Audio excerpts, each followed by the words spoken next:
Hello, मेरा नाम है चंद्रहास। स्टडी स्मार्ट में आपका स्वागत है। दोस्तों, आज की इस वीडियो में हम देखने वाले हैं कंप्यूटर नेटवर्क्स के ऊपर एक खास वीडियो। आप किसी भी तरह का गवर्नमेंट एग्जाम देते हो जिसमें कंप्यूटर अवेयरनेस पूछा जाता है तो उसमें कंप्यूटर नेटवर्क्स एक बहुत खास इंपॉर्टेंट रोल प्ले करता है।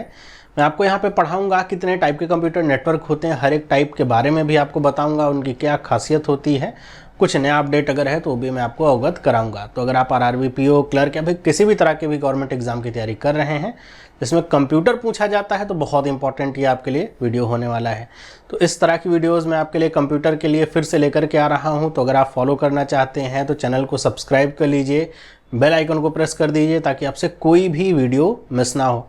इसका जो पूरा कंटेंट लेक्चर है वो आपको डाउनलोड करने को भी मिल जाएगा। मैं पीडीएफ के फॉर्मेट में अवेलेबल करा दूंगा हमारे टेलीग्राम डिस्कशन ग्रुप में। अगर आप अभी तक नहीं जुड़े हैं तो जुड़ सकते हैं, लिंक आपको दिख रहा होगा, और या फिर कमेंट सेक्शन से भी आप लिंक ले सकते हैं, तो आपको वहाँ से इसका पीडीएफ भी मिल जाएगा। तो चलिए स्टार्ट करते हैं बिना किसी देरी के। तो सबसे पहले हम बात करते हैं कंप्यूटर नेटवर्क की। तो कंप्यूटर नेटवर्क का मतलब क्या होता है कि जो कंप्यूटर्स होते हैं एक दूसरे से कनेक्टेड रहते हैं, तो यही जो कनेक्शन होता है ये अलग अलग तरह के नेटवर्क बनाता है।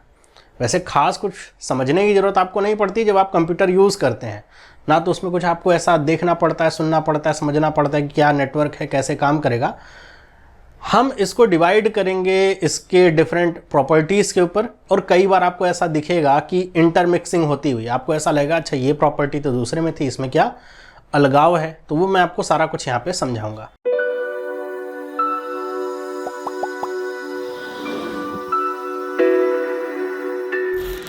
तो अगर मैं कंप्यूटर के नेटवर्क के टाइप्स की बात करूं तो लगभग इतने तरह के होते हैं। हो सकता है आप कहीं और पढ़ें तो 2-3 और एक्स्ट्रा में पढ़ लें। इसमें भी सारे जरूरी नहीं है आपके एग्जाम के लिए कि आपको सारे ही पढ़ने हैं, सारे ही पता होने चाहिए, लेकिन कुछ ऐसे हैं जो बहुत इंपॉर्टेंट है जो आपको पता ही होने चाहिए। अगर वो नहीं पता है तो फिर दिक्कत हो जाएगी।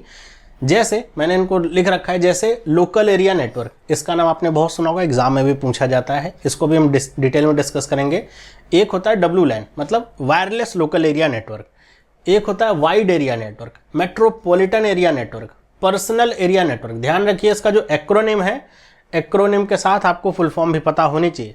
कई बार एग्जाम में डायरेक्ट सवाल आ जाएगा कि WLAN का क्या मतलब होता है, आपको नहीं पता अगर कि वो वाइड एरिया नेटवर्क की बात नहीं कर रहा, वो वायरलेस लोकल एरिया नेटवर्क की बात कर रहा है, तब वहाँ पे दिक्कत होगी। तो ऐसी दिक्कतें पैदा ना हो इसलिए पहले से ही सावधानी बरतनी है आपको। तो इतने तरह के टोटल ये नेटवर्क होते हैं। लगभग 10 टाइप आपको यहाँ पे देखने को मिलेंगे, 9-10 टाइप के ये नेटवर्क हैं। इंपॉर्टेंट कौन कौन से हैं जो आपको एकदम पता होने चाहिए, जैसे local area network, WLAN, WAN, MAN, PAN भी थोड़ा बहुत इंपॉर्टेंट है, बहुत इंपॉर्टेंट नहीं है। अगर आप देखिए तो वर्चुअल प्राइवेट नेटवर्क, CAN एक होता है, ये आपके इंपॉर्टेंट है। हम बात करें अगर इंटरप्राइज प्राइवेट नेटवर्क की, या फिर एक होता है स्टोरेज एरिया नेटवर्क, और एक आपका क्या है सिस्टम एरिया नेटवर्क। ये अभी मैं आप जब पढ़ाऊंगा तो इनकी प्रॉपर्टीज़ आपको इसी में देखने को मिल जाएगी। अलग से क्लासीफाई कर दिया गया है, ज़रूरत नहीं भी है, ना चाहें तो ना भी करें। तो पहले हम बात करते हैं लोकल एरिया नेटवर्क की। ये क्या होता है local area network? Local area network का मतलब क्या है? तो LAN कहा जाता है, LAN का मतलब लोकल एरिया नेटवर्क। आप शाब्दिक अर्थ निकालेंगे तब भी समझ जाएंगे कि जो लोकल एरिया में फैला हुआ नेटवर्क रहे कंप्यूटर का, लोकल एरिया नेटवर्क होगा। 1960 में इसको डेवलप किया गया था, किसके लिए? कॉलेजेस के लिए, यूनिवर्सिटीज़ के लिए, और जो रिसर्च फैसिलिटीज़ होती हैं जैसे नासा का आपने नाम सुना होगा, तो इन सब तरह के संस्थानों के लिए इसको डेवलप किया गया था।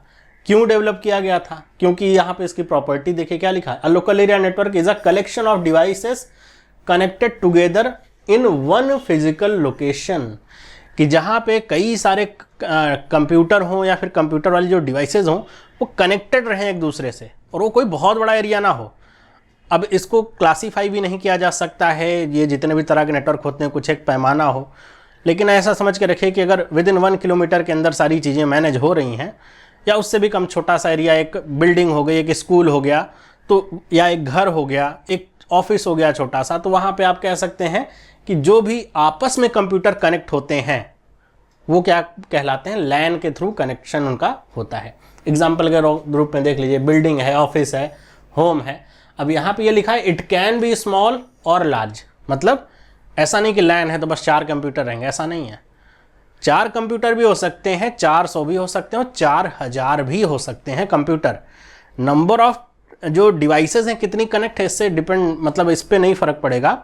वो कितनी दूरी पे है इस पे फ़र्क पड़ेगा। तो अगर लोकल एरिया नेटवर्क है, तो अगर एक बहुत बड़ी कोई मल्टीनेशनल कंपनी है, बहुत मतलब कई सारे फ्लोर हैं, उसमें 50 फ्लोर हैं, बहुत सारे उसमें डिपार्टमेंट्स होंगे, बहुत सारे एम्प्लॉयज़ होंगे, बहुत सारे कंप्यूटर और उससे रिलेटेड डिवाइसेज होंगी, सारे कुछ कनेक्ट होंगे किससे, लैन से।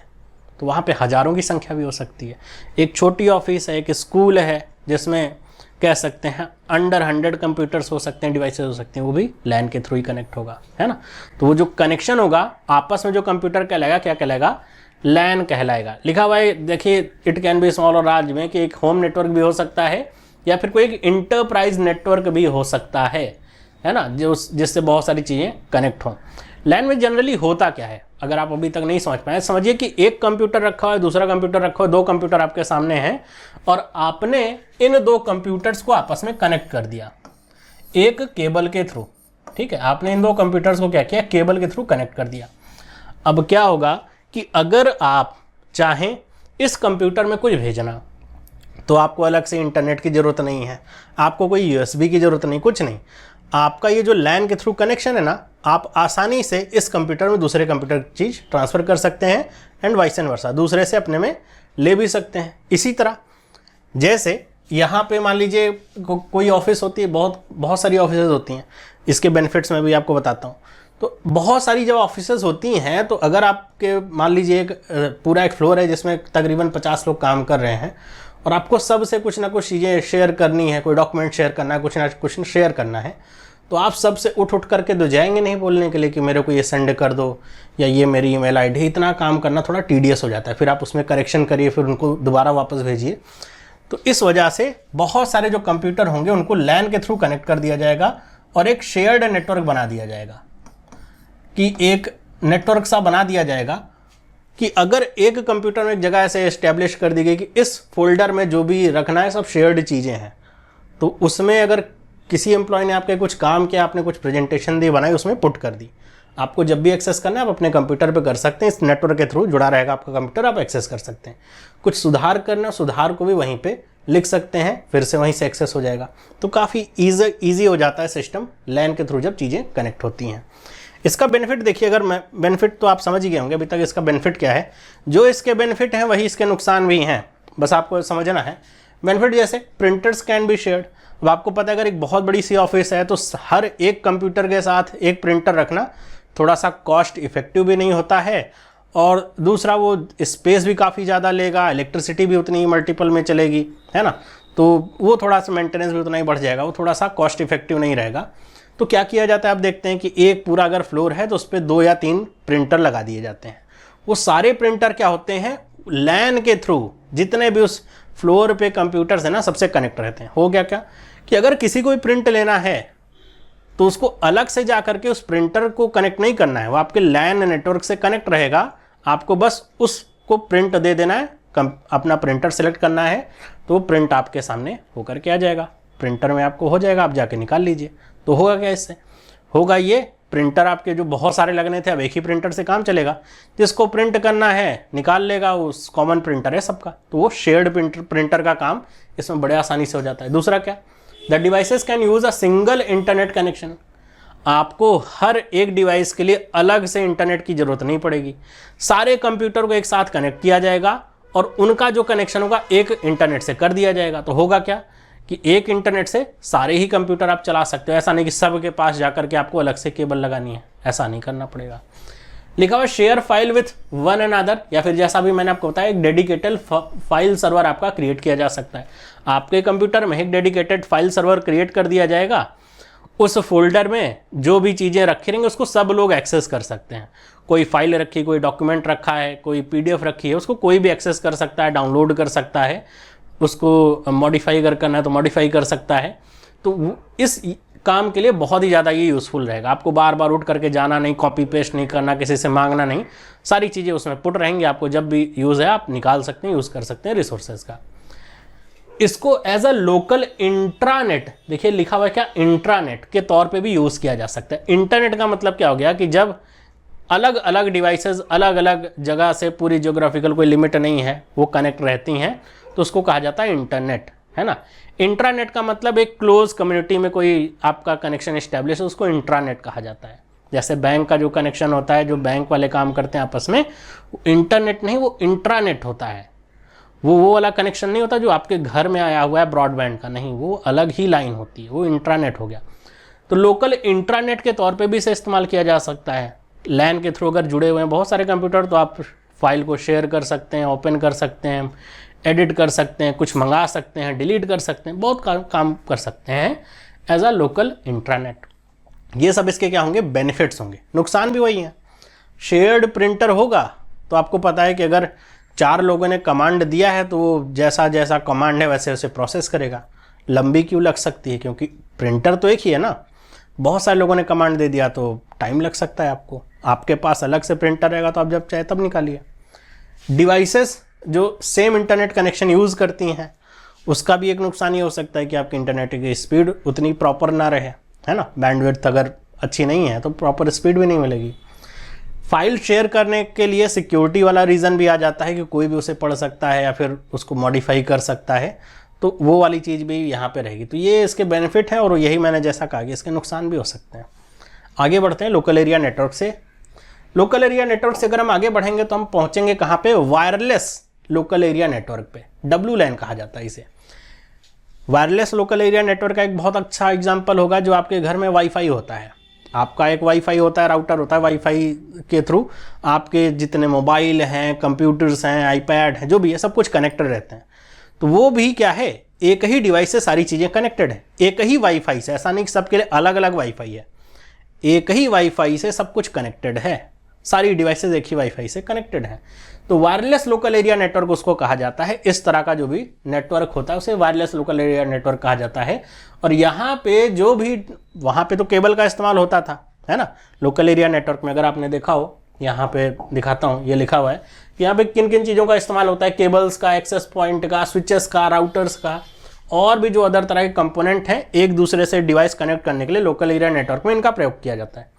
लेकिन अगर हम WLAN की बात करें तो यहाँ पे क्या प्रयोग होता है, यहाँ पे प्रयोग होता है रेडियो ट्रांसमिशन का। मतलब वायर से तो रहता नहीं, रेडियो जो ट्रांसमिशन होता है उसके थ्रू सारी जो सेवाएं आपको दी जाती हैं, सिग्नल्स जो भी आते हैं वो रेडियो ट्रांसमिशन बेस्ड होते हैं। वायरलेस जो भी LAN होता है वो IEEE 802.11 इस स्टैंडर्ड पे बेस्ड होता है। ये बहुत इंपॉर्टेंट पॉइंट है। जो भी वायरलेस ट्रांसमिशन होता है वो इस स्टैंडर्ड पे बेस्ड होता है। अब इसके भी बहुत सारी वेराइटीज़ हैं और यही लिखा गया है कि ज़्यादातर जगह पे यही प्रयोग होता है, लेकिन इसमें भी बहुत सारी वेराइटीज़ हैं जो मैंने अभी नीचे लिख रखे हैं, आपको समझाता हूँ।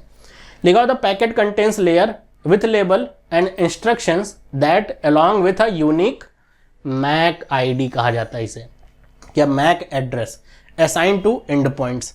जैसे आपका मोबाइल होता है, आपका लैपटॉप होता है, बहुत सारी डिवाइसेस कनेक्टेड हैं, लेकिन किस डिवाइस से क्या चीज़ सर्च की जा रही है, किस डिवाइस से क्या रिक्वेस्ट आ रही है, ये राउटर कैसे पहचानेगा।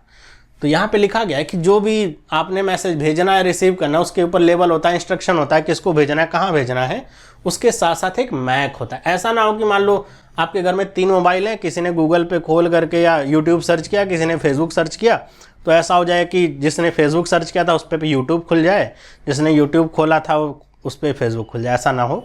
तो इसलिए मैक भी एक इस्तेमाल होता है। मैक का मतलब होता है मीडिया एक्सेस कंट्रोल। मतलब जैसे हमारे घर के पते होते हैं ना, अलग अलग, किसी के 2 लोगों का पता एक नहीं होता, पूरा पता अगर आप मिलाओगे तो ऐसा नहीं मिलेगा। या फिर मोबाइल नंबर जैसे होते हैं, सबका मोबाइल नंबर क्या होता है, अलग अलग होता है। वैसे ही हर एक डिवाइस का मैक एड्रेस अलग अलग होता है। हर एक डिवाइस पे मैक एड्रेस होता है। आपके मोबाइल पे भी होता है, आपके लैपटॉप पे भी होता है, कंप्यूटर पे भी होता है, सब डिवाइस पे क्या होता है, मैक एड्रेस। तो मैक एड्रेस भी साथ में लगा रहता है ताकि ये पता चल सके कि भाई कौन से रिक्वेस्ट कहाँ पे जानी है ना। ये होता है मैक एड्रेस। IEEE, यहाँ पे आप देखिए ये कब, मतलब शुरुआत इसकी कहाँ से हुई थी, IEEE 80111 की। तो ये हुई थी 1997 में हुआ था, लेकिन इसको वाईफाई 1 के नाम से नहीं जाना जाता है। वाईफाई 1 इसके बाद आया था, ध्यान रखिएगा। तो ये किस फ्रीक्वेंसी पे बेस्ड था, 2.4 गीगाहर्ट्ज फ्रीक्वेंसी पे बेस्ड था। और इसकी जो मैक्सिमम स्पीड थी कितनी थी, 2 Mbps, है ना। अगर B स्मॉल रहता है तो उसको कहते हैं मेगाबिट्स पर सेकेंड, और अगर B कैपिटल रहता है तो उसको कहते हैं मेगाबाइट पर सेकेंड। दोनों में अंतर होता है। फिर बहुत सारी जनरेशन बीच में आई, 1 आई, 2 आई, 3 आई, 4 आई, फिर 5 आई, है ना, जो कि ज़्यादातर फिर प्रयोग होना शुरू हो गया था इसका। तो वाईफाई 5 के नाम से इसे जाना जाता है। शुरुआत की चीज़ तो इसकी वही है 802.11 और उसके साथ एक यहाँ पे लगा रहता है AC, है ना, सफिक्स। ये 2013 में शुरू हुआ। ये दो इस पे फ्रिक्वेंसी थी, एक तो 2.4 थी और एक थी 5 गीगाहर्ट्ज़ की, मतलब दो इसमें फ्रिक्वेंसीज थी, 2.4 गीगाहर्ट्ज़ और 5। इसीलिए कभी कभी अगर आपके पास पुराना मोबाइल हो और 5 गीगाहर्ट्ज़ का अगर राउटर हो तो आपके में उसका सिग्नल नहीं आएगा। क्यों? क्योंकि उसमें वो टेक्नोलॉजी ही नहीं होगी। इसमें जो स्पीड थी और देखिए बढ़ करके कितनी हो गई थी, 450 Mbps से 1300 Mbps तक, 2.4 की 450 तक हो सकती है, इसकी 1300 Mbps तक हो सकती है 5 गीगाहर्ट्ज़ की। अब जो आई है नई, हो सकता है किताबों में आपने इसके बारे में ना पढ़ा हो, उसको कहा जा रहा है, उसको कहते हैं वाईफाई 6, है ना। दो तरह के हैं ये भी, एक होता है वाईफाई 6, एक होता है वाईफाई 6 सर्टिफाइड। तो वाईफाई 6 की हम बात कर रहे हैं। वाईफाई 6 का भी वही नेम तो वही है, सफिक्स इसका क्या हो गया, AX हो गया है। 2019 से ये चल रहा है और अभी आने वाले 1-2 साल में पूरा बूम पे पहुंच जाएगा, ज़्यादातर लोग इसी पे शिफ्ट हो जाएंगे। क्यों? इसमें भी दो फ्रिक्वेंसीज हैं। यहाँ पे जो स्पीड है वो 450 Mbps 2.4 की है, लेकिन 5 गीगाहर्ट्ज़ की अगर स्पीड आप देखो तो 10.53 Gbps है, Mbps नहीं, Gbps है, ये ध्यान रखिएगा। मतलब इतनी ज़्यादा स्पीड है इसकी वाईफाई 6 की। ये जो नया आपका स्टैंडर्ड आया है वाईफाई 6, धीरे धीरे आएगा, राउटर आपके बदलेंगे तो आपको पता चलेगा। मोबाइल में वाईफाई 6 ऑलरेडी आना शुरू हो गया। प्रचार देखोगे ना मोबाइल के तो उसमें लिख के आता है वाईफाई 6। तो ये आपका क्या होता है वाईफाई 6। तो ये आपका पूरा वायरलेस लोकल एरिया नेटवर्क है। आगे बढ़ते हैं, थोड़ा वीडियो लंबी होगी लेकिन आपको पूरा डिटेल में चीज़ें समझ में आएंगी। फिर बात करते हैं वाइड एरिया नेटवर्क की। वाइड एरिया नेटवर्क का मतलब क्या होगा, नाम से स्पष्ट है, वाइड है मतलब बहुत वृहत तौर पे फैला हुआ जो नेटवर्क है। मतलब एक कंप्यूटर, जैसे मेरा यहाँ कंप्यूटर है, किसी का दिल्ली से मुंबई कंप्यूटर है, दोनों आपस में कनेक्ट हो सकते हैं। किसके जरिए? वाइड एरिया नेटवर्क के जरिए। तो इसको इसीलिए कहा जाता है कि इसमें जो जियोग्राफिकल बाउंड्रीज होती हैं वो मायने नहीं रखती। यहाँ से आप दूसरे देश अमेरिका में भी कंप्यूटर कनेक्ट कर सकते हो अपना। इसका एक सबसे बढ़िया उदाहरण क्या है, आपका इंटरनेट। आप अपने मोबाइल में कुछ भी सर्च करते हो ना, गूगल का सर्वर कहाँ है, आपको इसका कुछ लेना देना नहीं है कि आपको पहले सर्वर सेलेक्ट करना पड़ता है कि मुंबई का सर्वर सेलेक्ट करूं, शंघाई का सेलेक्ट करूं या फिर कैलिफोर्निया का। उससे कोई लेना देना नहीं है, कहीं भी रहेगा आप कनेक्ट कर लोगे आसानी से। समझ रहे हो बात? या फिर आप जिसको सर्च कर रहे हैं उसका सर्वर कहाँ, उससे भी कोई लेना देना नहीं। तो ये आपका वाइड एरिया नेटवर्क कहलाता है ना। इंटरनेट इसका एक सबसे अच्छा उदाहरण है। इंटरनेट के जरिए भी तो हम क्या हो रहे हैं, डिवाइसेस को कनेक्ट ही तो कर रहे हैं। लिखो in other term it is a collection of local area networks. दूसरे तौर पे समझिए कि जैसे छोटे छोटे लोकल एरिया नेटवर्क हैं, उन्हीं को आप अगर कनेक्ट कर दीजिए पूरी दुनिया के लोकल एरिया नेटवर्क को, दैट इज कॉल्ड वैन, वाइड एरिया नेटवर्क, है ना। जो पहला वैन है इसको कब बनाया गया था, इसको यूएस एयरफोर्स के द्वारा बनाया गया था। उनकी एक रेडार वाली कोई टेक्नोलॉजी थी, उसको कनेक्ट करने के लिए 1950 में बनाया गया था पहला, है ना। लेकिन उसके बाद फिर इसमें बहुत सारे डेवलपमेंट हुए और अभी तो ये बहुत ही एडवांस है। इसमें जो कनेक्ट होने का साधन है वो क्या है कि इसमें जो लोकल एरिया नेटवर्क एक दूसरे से कैसे कनेक्ट होंगे। पहला तरीका क्या है, टेलीफोन की जो लाइंस होती हैं उसके थ्रू, जिसको हम ब्रॉडबैंड कहते हैं, है ना, लाइन या केबल के थ्रू। ऑप्टिकल फाइबर जो केबल्स होती हैं उनके थ्रू, या फिर सैटेलाइट लिंक्स के जरिए। आजकल तो बहुत नाम चल रहा है ना, जो आपके एलन मस्क जो है चलाने जा रहे हैं, धीरे धीरे भारत में भी आ रहा है। तो इस तरह के जो सैटेलाइट लिंक्स हैं, है ना, उस तरह के जो सैटेलाइट लिंक्स हैं कि आपको कुछ टेंशन लेने की ज़रूरत नहीं। आप जंगल में भी जाओगे तो आपको वहाँ भी इंटरनेट की सुविधा मिलेगी, क्योंकि उससे केबल की कनेक्टिविटी नहीं हो, सीधे सैटेलाइट से आपका आ रहा है नेटवर्क। तो इस तरह से ये कनेक्ट होते हैं डिवाइसेस। वायर्ड भी हो सकते हैं, वायरलेस भी हो सकते हैं, है ना। इसमें एक राउटर होता है, राउटर का बहुत प्रयोग होता है वैन के लिए, ताकि आपका जो लोकल एरिया नेटवर्क है वो बाहर के लोकल एरिया नेटवर्क से या फिर और नेटवर्क से कनेक्ट हो सके। तो उसके लिए राउटर का प्रयोग करते हैं। ये एक नेटवर्किंग डिवाइस होती है, आप सभी लोग जानते हैं राउटर का मतलब क्या होता है। तो ये क्या इंटरकनेक्ट करता है लैन को और वाइड एरिया नेटवर्क को, ताकि जो भी दुनिया की चीज़ें आपकी कनेक्ट हो जाए। जैसे आपका राउटर ख़राब हो जाए तो भले ही आपकी केबल सही है, आपके यहाँ सिग्नल नहीं आएगा ना, तो आपका सिग्नल बाहर जाएगा। मतलब जो आप रिक्वेस्ट डालोगे और किसी को नहीं प्राप्त होगी ना, तो वहाँ से अगर रिक्वेस्ट होगी तो आपको प्राप्त होगी, क्योंकि आपका राउटर ख़राब है। समझ रहे? तो राउटर एक बीच की डिवाइस है, समझिए ब्रिज का काम एक तरीके से करती है। आगे बढ़ते हैं। वर्चुअल प्राइवेट नेटवर्क के बारे में बात करते हैं। देखिए वर्चुअल प्राइवेट नेटवर्क आजकल बहुत ज़्यादा चलन में है। वर्चुअल प्राइवेट नेटवर्क, वीपीएन भी कहा जाता है इसे, शॉर्ट में वीपीएन का बहुत प्रयोग आप देखते होंगे। देखिए वीपीएन का प्रयोग आजकल बढ़ता क्यों जा रहा है, उसका सिर्फ एक और एक रीज़न है, वो है सिक्योरिटी एंड प्राइवेसी। मतलब क्या है कि आप अगर अपने कंप्यूटर से, अपने मोबाइल से कुछ भी आप सर्च करते हो, तो आपका जो सर्विस प्रोवाइडर है, या फिर सर्विस प्रोवाइडर मतलब जिससे आप इंटरनेट ले रहे हो, या फिर कोई बीच में भी बंदा, आपने कुछ रिक्वेस्ट दी, बीच में भी कोई व्यक्ति आ करके उस आपके कम्युनिकेशन को हैक कर सकता है, और ये पता लगाया जा सकता है कि भाई आपने जो रिक्वेस्ट डाली है वो कौन सी डाली है। या फिर अगर आपका सर्विस प्रोवाइडर चाहे, सरकार चाहे, या कोई भी थर्ड एजेंसी चाहे, तो आपने क्या क्या चीज़ें सर्च करी है, आपके कौन से कंप्यूटर से कितने बजे क्या चीज़ रिक्वेस्ट गई, क्या आई, सारी चीज़ें एक्सेस करी जा सकती हैं। या फिर आपके सर्विस प्रोवाइडर को तो सब पता ही रहता है आपने क्या क्या सर्च किया है ना, उनसे कुछ नहीं छिपा रहता। यहीं पे लोगों को ऐसा भी लगता है कि हमारे पास भी क्या प्राइवेसी होनी चाहिए। भाई सर्विस नेटवर्क, सर्विस प्रोवाइडर को भी क्यों पता होगा आपने क्या सर्च किया है, या आपके कंप्यूटर से कब क्या चीज़ें सर्च करी गई, क्या खोला गया, क्या बंद किया गया, हमको केवल पता होनी चाहिए, वो हमारी प्राइवेसी है।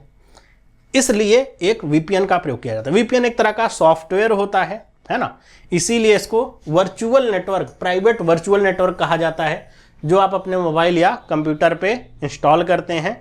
होता क्या है, अगर आपका एक मोबाइल है, आपने उस पर एक वीपीएन इंस्टॉल किया है, तो वीपीएन के ही अपने बहुत पूरी दुनिया में अलग अलग सर्वर्स होते हैं, है ना। जैसे ही आप कोई वीपीएन से एक बार कनेक्ट हो जाओगे ना, तो आपको भारत के सर्वर से नहीं, वो कहीं और के सर्वर, मान लो अमेरिका के सर्वर से आपने उसको आपको कनेक्ट कर दिया उसने, तो अब अगर कुछ भी आप सर्च करना चाहोगे, तो आपकी जो रिक्वेस्ट है, पहली चीज़ तो वो इनक्रिप्टेड रहेगी। आपका सर्विस प्रोवाइडर भी नहीं समझ पाएगा कि भाई वो रिक्वेस्ट क्या है, आपने क्या सर्च किया है, समझ ही नहीं पाएगा, इनक्रिप्शन रहेगा। वो डिक्रिप्ट कौन कर पाएगा, केवल वीपीएन ही कर पाएगा। दूसरी चीज़, आपका ना तो वहाँ मैक एड्रेस जाना है, ना तो आपके मोबाइल से रिलेटेड कोई जानकारी जानी, ना तो आपकी कोई पर्सनल जानकारी जानी, किसने क्या सर्च किया है उसको पता ही नहीं चलेगा। क्यों? क्योंकि रिक्वेस्ट आपकी कहाँ से आ रही होगी, अमेरिका के सर्वर से आ रही होगी। तो वो कनेक्शन ऐसा होता है। और ऐसा भी नहीं है कि एक ही सर्वर होता है, उसके बीच में भी बहुत सारे सर्वर्स होते हैं। तो आपने अगर अभी आपके पास वीपीएन ने आपने कनेक्ट किया, अपना मोबाइल सर्च किया, तो पता चलेगा भाई न्यू दिल्ली से इस बंदे ने क्या सर्च किया है, इसका ये मोबाइल नंबर है, इसका ये नाम है, वो सारी चीज़ें आ सकती हैं। वीपीएन ऑन करने के बाद आप सर्च करोगे तो पता चलेगा कि वो क्या कहते हैं, अमेरिका के कैलिफोर्निया से किसी ने सर्च किया है। अब वो कौन है वो भी नहीं पता, समझ पा रहे हैं। तो ये प्राइवेसी मेंटेन करने के लिए, सिक्योरिटी के लिए वीपीएन का प्रयोग किया जाता है, इसलिए इसको वर्चुअल प्राइवेट नेटवर्क कहा जाता है, या फिर प्राइवेट वर्चुअल नेटवर्क है। ये प्राइवेट है मतलब आपकी चीज़ केवल आप तक है, वर्चुअल है कोई फिजिकल सेटअप नहीं है आपके पास, जो भी सेटअप है वो उसके पास है, आपको बस एक सॉफ्टवेयर के थ्रू कनेक्ट किया गया है। नेटवर्क है मतलब बहुत सारे सर्वर से आप कनेक्ट रहते हो। आप भी अगर देखना चाहो तो आप नहीं समझ पाओगे कि आपको लोकेशन फाइनल पता चलेगी, अच्छा यूएस की लोकेशन है, लेकिन उस यूएस की लोकेशन तक आप कितने सर्वर से होकर के गए हो वो भी नहीं पता चलेगा, समझ रहे हैं। तो बहुत सिक्योरिटी होती है। तो ये होता है आपका वर्चुअल प्राइवेट नेटवर्क। आगे बढ़ते हैं अगले टाइप पे। अगला टाइप है आपका, उसको कहा जाता है मैन। मैन का मतलब होता है मेट्रोपॉलिटन एरिया नेटवर्क। सिंपल सी बात समझिए, जो लैन से बड़ा हो, मतलब एरिया में लैन से बड़ा हो, लेकिन वैन से छोटा हो, वाइड एरिया नेटवर्क से छोटा हो, दोनों के बीच में जो लाई करे, वही कहलाता है मेट्रोपॉलिटन एरिया नेटवर्क। मेट्रोपॉलिटन शब्द पढ़ करके इस बात में कभी कंफ्यूज मत होइएगा कि इसका मतलब केवल शहरी इलाके के नेटवर्क से है, नहीं। मेट्रोपॉलिटन बस कहने का एक शाब्दिक अर्थ है कि जिससे ऐसा कोई नेटवर्क आपने बनाया है कि जो पूरे शहर भर में फैला हुआ है, एक खास इलाके में, शहर के नहीं। जैसे कोई गवर्नमेंट एजेंसी है, मान लो स्टेट गवर्नमेंट है, उसने अपने लिए एक अलग से नेटवर्क बिछा दिया कि जितने भी स्टेट गवर्नमेंट के ऑफिसेज हैं सब उस नेटवर्क से कनेक्टेड है। तो पूरे शहर के जितने भी ऑफिस हैं एक ही नेटवर्क से कनेक्टेड हैं, that is called man, metropolitan area network. लेकिन ये आपका अर्बन एरिया हो, मतलब शहरी इलाका हो, ऐसा जरूरी नहीं है। ये गांव का भी इलाका हो सकता है, बस शाब्दिक अर्थ समझिए कि बहुत बड़े इलाके को कवर करे। और ऐसा भी नहीं सिर्फ एक ही शहर कनेक्ट हो, एक शहर से दूसरा शहर भी कनेक्ट हो सकता है, समझ रहे हैं। कई शहर आपस में कनेक्ट हो तो क्या कहलाएंगे, मैन कहलाएंगे, है ना। यहाँ पे देखिए लिखा भी है, जो लोकल एरिया नेटवर्क से ज़्यादा हो लेकिन स्मॉलर देन वैन हो। लिखा हुआ MAN is also made up of interconnected lines. बहुत सारे लोकल एरिया नेटवर्क को कनेक्ट करके ही बनता है, because MAN are smaller, they are usually more efficient than वैन। जैसे हमारे पास इंटरनेट होता है तो इंटरनेट के लिए भी हमारे पास बहुत सारे चैलेंजेस रहते हैं ना, कि आपने कुछ सर्च किया, बीच में कुछ गड़बड़ी हो गई, नेटवर्क स्लो रहा, तो आपका कनेक्शन कटा हुआ हो सकता है, स्लो हो सकता है, तो उस समय आप काम नहीं कर सकते। मैन में क्या होता है कि आप पूरी दुनिया से नहीं कनेक्टेड हैं, आप केवल कुछ शहर तक से सीमित हैं, एक शहर में सीमित हैं। तो ऐसे केस में जो आपका नेटवर्क होगा वो बहुत ज़्यादा एफिशिएंट होगा वैन की तुलना में, क्योंकि वो छोटा एरिया है तो आप बहुत तेज़ी से डेटा ट्रांसफ़र कर पाओगे, है ना। इसको कनेक्ट करने के लिए फाइबर ऑप्टिक केबल का प्रयोग किया जाता है। फाइबर ऑप्टिक केबल अगेन आप जानते हैं स्पीड के लिए जानी जाती है। आगे बढ़ते हैं, अगला जो है वो क्या है, उसको कहा जाता है कैंपस एरिया नेटवर्क। अच्छा, कैंपस एरिया नेटवर्क क्या है? कैंपस एरिया नेटवर्क क्या है, लिखा हुआ CANs are smaller than metropolitan area network and wide area network. मतलब कुछ ऐसा जो समझ लीजिए कि लगभग वो लोकल एरिया नेटवर्क ही है, मतलब वो मेट्रोपॉलिटन से भी छोटा है। अब कैंपस से आप समझ रहे होंगे नाम, किसी यूनिवर्सिटी में इंस्टॉल है, मतलब ऐसा कुछ कंप्यूटर आपस में कनेक्ट हैं जिसमें यूनिवर्सिटीज़ के सारे बच्चे, प्रोफेसर से स्टाफ कनेक्ट रहे, वही लोग केवल एक्सेस कर पा रहे हैं उस नेटवर्क का, तो वैसा नेटवर्क क्या कहलाता है? Campus area network. ये जो कैंपस एरिया नेटवर्क होता है ये आपस में तो कनेक्ट होता ही होता है, इसके साथ ये इंटरनेट से भी कनेक्ट होता है।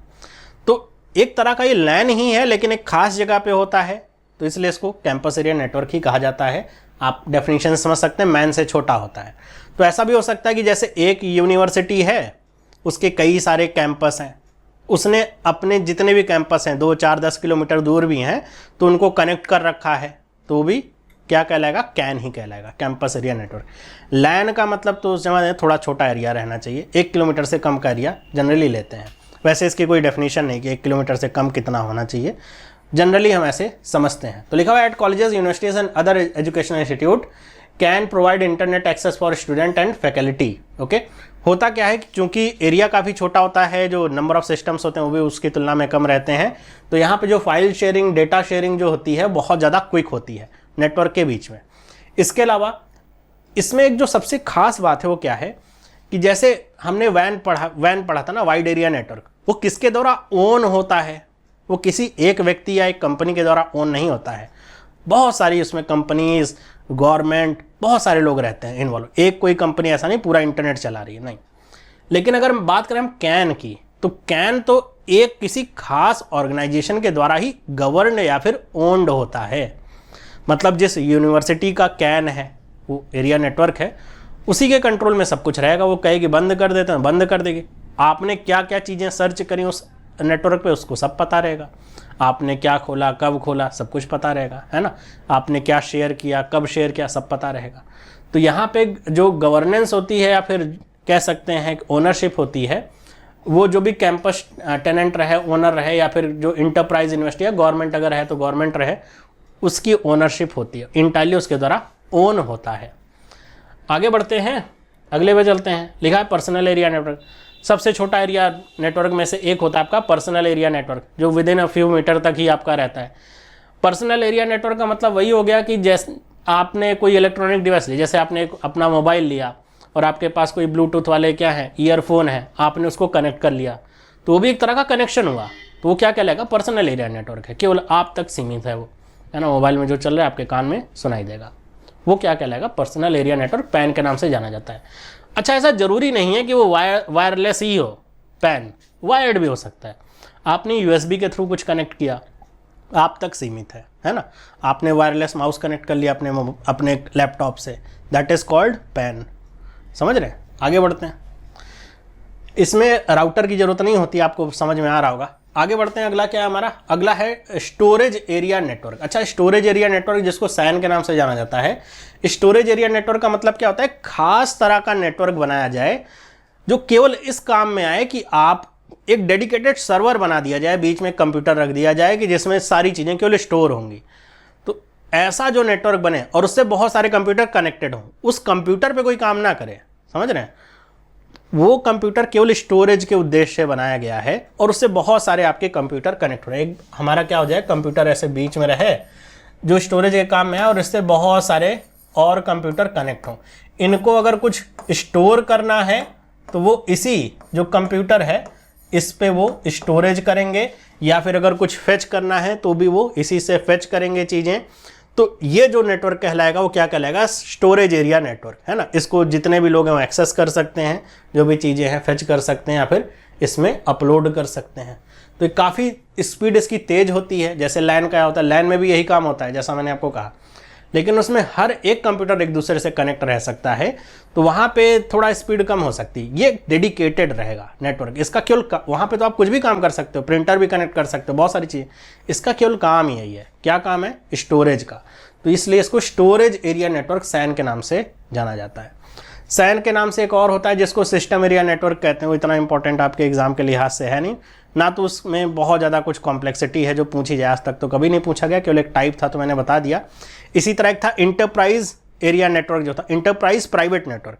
तो इंटरप्राइज प्राइवेट नेटवर्क आपका एक लैन का ही फॉर्मेट है, बस वो एक इंटरप्राइज तक सीमित रहे, तो वो क्या कहलाएगा, इंटरप्राइज प्राइवेट नेटवर्क कहलाएगा, है ना।